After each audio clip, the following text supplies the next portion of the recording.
வணக்கம் மக்களே, நம்ம இன்றைக்கி என்ன பார்க்க போகிறோம்னு பார்த்தீங்கன்னா, இது வந்து புளிச்சக்கீரை எப்படி இருக்கு பாருங்க. இப்போ வந்து இந்த சம்மர் சீசனில் தான் அது நிறையா கிடைக்கும். விலையும் கம்மி தான். ஒரு கட்டு 20 ரூபா தான், பெருசாக இருக்கும். நம்ம 2 நாளைக்கு கூட வச்சுக்கலாம். நான் அதுதான் வாங்கிட்டு வந்தேன். இது வந்து கோங்கூரான்னு கூட சொல்லுவாங்க. இந்த புளிச்சக்கீரை இந்த வெயிலுக்கு ரொம்ப ரொம்ப நல்லது. இது வந்து புளிப்பாக இருக்கும். சும்மா வாயில் போட்டு முன்னாலே புளிப்பாக இருக்கும்.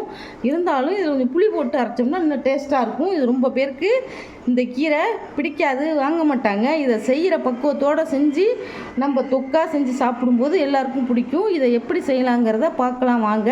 இப்போது இதுக்கு தேவையான பொருள் என்னென்னு பார்க்கலாம்.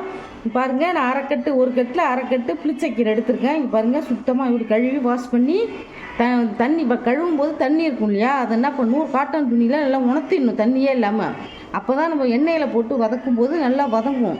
இது வந்து தண்ணியே ஊற்றக்கூடாது. இது தண்ணி ஊற்றும், தண்ணி விடும். இது நம்ம வந்து எண்ணெய் கொஞ்சம் அதிகமாக தான் ஆகும். இது எண்ணெயை ஊற்றி இது எண்ணெயிலே நல்லா வதக்கணும். அப்படியே சுருண்டு இது இவ்வளோ கீரை இருக்கிறது வந்து இவ்வளோண்டு ஆகிருப்பாருங்க, நிறம் மாறிடும். சூப்பராக இருக்கும். இது எப்படி எவ்வளோ டேஸ்ட்டாக செய்யலாங்கிறத நான் ஒரு மெத்தடில் நான் செய்வேன். எங்களுக்கு அப்படி செஞ்சால் தான் பிடிக்கும். பசங்கள்லாம் விரும்பி சாப்பிடுவாங்க. இது தோசை, இட்லி, சாதத்தில் கூட பிசைஞ்சு நல்லெண்ணெய் ஊற்றி தான் செய்யணும். நல்லெண்ணெய் ஊற்றி பிசைஞ்சோம்னா அவ்வளோ சூப்பராக இருக்கும். இப்போ பாருங்கள் எப்படி செய்யலான்னு பார்க்கலாம் வாங்க. நான் அரைக்கட்டு புளிச்சக்கீரை எடுத்துருக்கிறேன். அடுத்து என்ன பார்க்க போகிறோன்னு பார்த்தீங்கன்னா, நான் வந்து ஒரு 3 பூண்டை உரித்து வச்சுருக்கேன். பூண்டு தான் அதுக்கு ரொம்ப போடணும். இங்கே வறுத்து நான் வந்து 3 டேபிள் ஸ்பூன் நல்லெண்ணெய் ஊற்றிருக்கேன். இது நல்லெண்ணெயில் தான் செய்யலாம். ஆனால் செக்கு எண்ணெய், கடலை எண்ணெயில் கூட செய்யலாம், சூப்பராக இருக்கும். நல்லெண்ணெயில் செஞ்சிங்கன்னா இன்னும் சூப்பராக இருக்கும். செக்கு எண்ணெய் வந்து நல்லெண்ணெய், கடலை எண்ணெய் எல்லாமே நல்ல டேஸ்ட்டாக இருக்கும். கொதிக்கி கூட வந்து செக்கு எண்ணெய் ஊற்றி சாப்பிட்டிங்கன்னா அவ்வளோ அருமையாக இருக்கும். பூண்டு நல்லா வதங்கணும், நல்லா பொன்னிறமாக வரணும். ரொம்ப ப்ரௌனாக வரக்கூடாது, கொஞ்சம் பொன்னிறமாக வந்தால் தான் நல்லா வெந்திருக்கும். இல்லைன்னா பச்சை வாசனை வரும். ஏன்னா இந்த புளிச்சக்கீரைக்கு வந்து நம்ம கொடுக்கறது தான் டேஸ்ட்டே. இப்படி அரைச்சா எல்லாருமே சாப்பிடுவாங்க. பெரும்பாலும் பார்த்தீங்கன்னா புளிச்சக்கீரைலாம் யாரும் வாங்க மாட்டாங்க. அது சில பேருக்கு செய்ய தெரியாது, அதனாலே வாங்க மாட்டாங்க. இப்படி செஞ்சு பாருங்கள். செஞ்சு பார்த்துட்டு இந்த சேனலுக்கு கமெண்ட் பண்ணுங்கள். இங்கே பாருங்கள், நல்லா பொன்னரமாக ஆகிட்டு பாருங்கள். அடுப்பை சிம்மில் போட்டுட்டு இதை எடுத்துக்கலாம். நல்லா வெந்துருச்சு பாருங்கள். ஏன்னா நம்ம நின்று செய்யணும். காரமாக இருக்கும், அதனால் நான் 3 போடுறேன். காரம் இல்லைன்னு உங்களுக்கு எவ்வளோ காரம் வேணுமோ அது தகுந்த போட்டுக்கோங்க. மிளகாயை வச்சு எடுத்துடலாம். மிளகாயை நல்லா வறுபட்டுருச்சு. இதுக்கு அடுத்தது 1 ஸ்பூன் தான் உளுந்தம்பருப்பு வச்சுருக்கேன், அதை போட்டுக்கலாம்.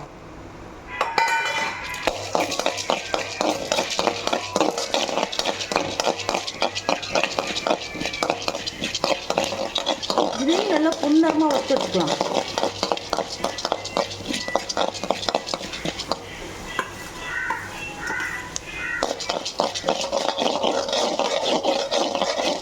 சும்மா அப்படியே என்ன பண்ணுவாங்க, அவிச்சு செய்வாங்க. அப்படிலாம் செய்யக்கூடாது. அப்படி செஞ்சால் நல்லா இருக்காது, கிடைக்கும் சாப்பிட்றதுக்கு. ஹோட்டல்லலாம் இப்போ இந்த சீசனில் பார்த்தீங்கன்னா புளிச்சக்கீரை வைப்பாங்க, அருமையாக இருக்கும்.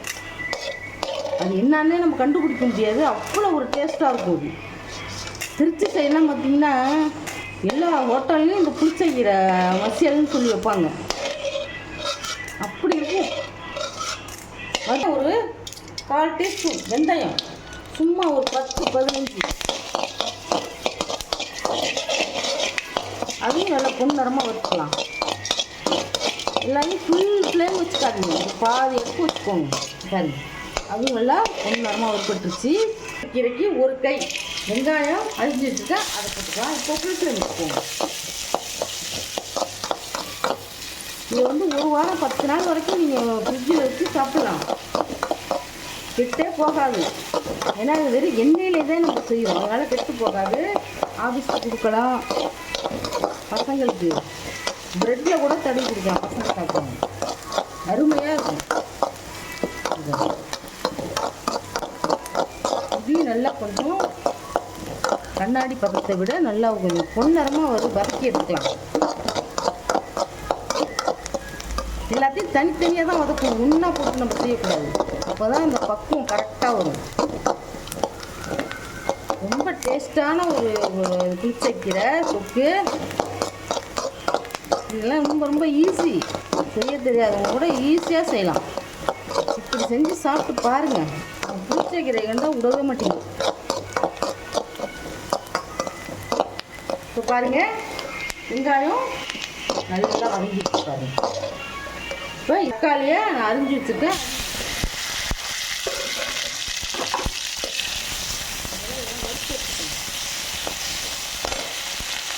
நெல் வச்சுக்கலாம்.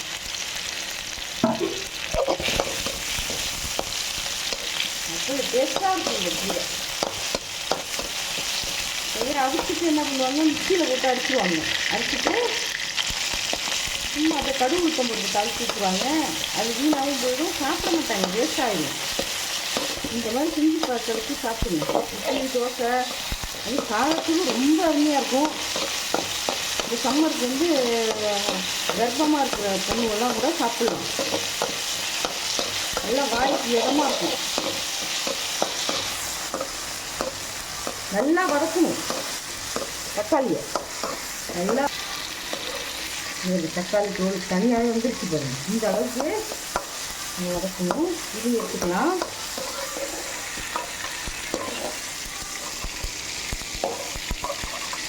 எக்ஸ்ட்ராக்கும் ஓடு நார் எதுவுமே இல்லாமல் அதையும் லைட்டாக வறுத்து எடுத்துக்கணும். எல்லாத்தையும் வறுத்து செய்யும்போது அது ஒரு டேஸ்ட்டாக இருக்கும். பச்சையாக போடுறதுக்கும் பாருங்க. அதையும் வறுத்தாச்சு. அந்த புளியாக ஒரு வாசனை வருது வறுத்தோம். இப்போ கடைசியாக என்ன பண்ண போகிறோம், ஒன்று எண்ணெய் நல்லெண்ணெய் ஊற்றிக்கலாம். ஊற்றிட்டு இப்போ கீரையை இதில் அள்ளி போடணும். நல்லா அழைச்சிட்டு உழச்சிடணும், தண்ணியே இருக்கக்கூடாது. நீ வெயிலில் காய வைக்காதீங்க, காஞ்சி போயிடும், நல்லா இருக்காது. ஃபேன்லேயே உணக்கணும். அது இப்போ அடிக்கிற வெயிலில் ஃபேன்லாம் தேவையில்லை, அப்படியே சும்மா துணியில் போட்டாலே காஞ்சி போயிடும். கீரை தெளிக்கணும்.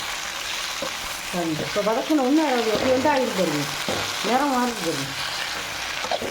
இதுக்கு என்ன தான் தண்ணியே ஊற்றக்கூடாது, அது நல்லா இருக்காது. சாப்பிட்டாலும் டேஸ்ட்டாக செஞ்சு சாப்பிடணும். பசங்க வீட்டுக்காரே எல்லாருக்கும் நல்லா டேஸ்ட்டாக செஞ்சு கொடுக்கணும். போல விரும்பி வெளியில் போனால் புளிச்சக்கீரை பார்த்தா உங்கள் வீட்டுக்காரெல்லாம் வாங்கிட்டு வந்துடுவாங்க. புளிச்சக்கீரை செஞ்சு கொடுமா அப்படின்னு. நீங்கள் எவ்வளோ டாய்க்கு போதும் இல்லை, ஏன்னா புளிச்சக்கீரையில் தண்ணி விடுவது. நீங்கள் ஒரு கட்டு செஞ்சால் கூடயே இவ்வளோதான் ஆகிடும். அதில் நம்ம சேர்க்குற பொருள் தான் அதுக்கு டேஸ்ட்டு. பாருங்க இப்படி நல்லா வதங்கி அதில் வந்துருச்சு பாருங்க, அருமையாக இருக்கும். செஞ்சு பாருங்கள் இந்த மாதிரி. இப்போ பாருங்கள், அரைக்கட்டு புளிச்சக்கீரையை நான் எண்ணெயில் வதக்குனேன். இதுவும் இப்படி தொக்கு மாதிரி ஆயிடுச்சு பாருங்கள். இதை வலித்து நம்ம ஒரு பிளேட்டில் மாற்றிக்கலாம்.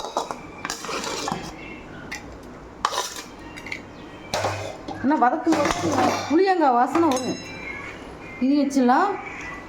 பாருங்கள், இதுக்கு தேவையான பாருங்கள். இப்போது கோங்கூரா புளிச்சக்கீரை நல்லா வதக்கி எண்ணெயிலே நல்லெண்ணெயிலே வதக்கி எடுத்தாச்சு. மற்றபடி இன்னொரு வாட்டி சொல்கிறேன் பாருங்கள். வதக்கின பொருள்லாம் தொலை இருக்குது. இது என்ன செய்யணும், ஃபஸ்ட்டு என்ன செய்யணும்னு பார்த்தீங்கன்னா, இது எல்லாத்தையும் போட்டு ஒன்றா நல்லா பேஸ்ட்டை அரைச்சிக்கணும். அதை அரைச்சதுக்கப்புறம் இங்கே பாருங்கள், நான் சேலத்து மாங்காய் செம்பழமாக வச்சுருக்கேன் பாருங்கள்.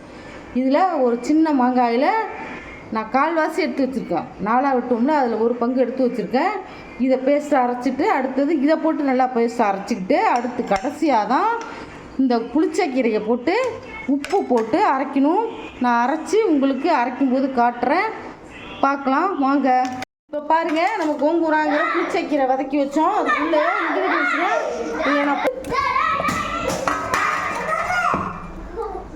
பாருங்கள். தேவையான கல் உப்பு போட்டு மிக்சியில் அரைக்கிறேன். இப்போ பாருங்கள், இந்த மாதிரி நான் அரைச்சிட்டேன். இந்த ஸ்டேஜில் இப்போது இந்த புளிச்சக்கீரை வதக்கினதை போடுறேன். பாருங்கள், நான் தண்ணியை ஊற்றல, எல்லாமே நம்ம எண்ணெயில் தான் வதக்கியிருக்கோம். இப்போ இதையும் போட்டு நான் அரைச்சி காட்டுறேன். இங்கே பாருங்கள், இந்த புளிச்ச கீரை வதக்கி வச்ச இன்கிரீடியன்ஸை போட்டு அரைச்சிட்டேன், குறக்குன்னு அரைச்சிக்கேன். அதுக்கப்புறம் நான் வச்சுருக்கேன் மாங்காய், செம்பழமாக வச்சுருக்கேன், அதையும் போட்டு சுற்றிட்டு வரேன். இப்போ பாருங்கள், நான் புளிச்சக்கீரை தொக்கு நல்லா அரைச்சிட்டு வந்துட்டேன். இப்போது இதுக்கு தேவையான கடுகு, உளுத்தம்பருப்பு, இங்கே பாருங்கள், நான் நல்லெண்ணெய் 2 டேபிள் ஸ்பூன் ஊற்றிருக்கேன். கடுகு, உளுத்தம்பருப்பு, கருவேப்பிலை போட்டுட்டேன். அப்புறம் காஞ்ச மிளகாய் போடுறேன். போட்டு கருவேப்பிலை இந்த மாதிரி வச்சுக்கோங்க. அவ்வளோதான். நம்ம இதில் ஊற்றிக்கலாம். வீடியோ போடுறது